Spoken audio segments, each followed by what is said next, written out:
Hi అండి. ఈరోజు చపాతీలోకి బాంబే చట్నీ చేస్తా ఉన్నానండి. బాంబే చట్నీ అంటే తెలుసా అండి మీకు అందరికీ? చాలామందికి తెలియదేమో. మా సైడ్ చేస్తారండి. బాండెట్లో ఒక 2 స్పూన్లు ఆయిల్ వేసుకోవాలి. ఆయిల్లో ఆవాల గింజలు వేసుకోవాలండి. ఆవాల గింజలు చిట్టుపట్లాడిన తర్వాత కరివేపాకు కూడా కొంచెం వేసుకోవాలండి.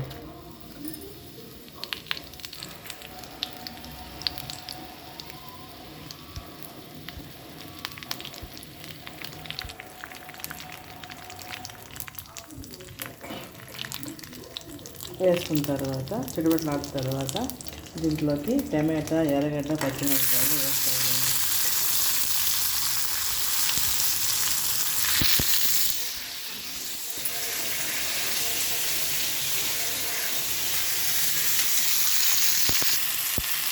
కొంచెం పసుపు, కొంచెం ఉప్పు వేసి బాగా వేపుకోవాలండి.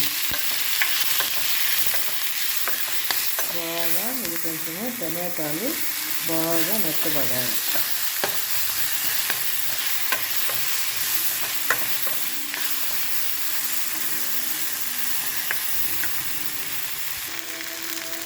బాగా వేగిన తర్వాత ఒక గ్లాసు నీళ్ళు పోసుకోవాలండి.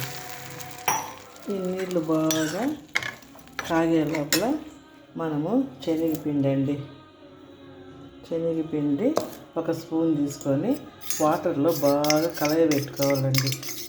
కలయబెట్టుకున్న తర్వాత ఈ నీళ్ళు బాగా తెల్లిన తర్వాత టమాటో, ఎర్రగడ్డ బాగా ఉడికిన తర్వాత ఈ నీళ్ళు దాంట్లో పోయాలండి.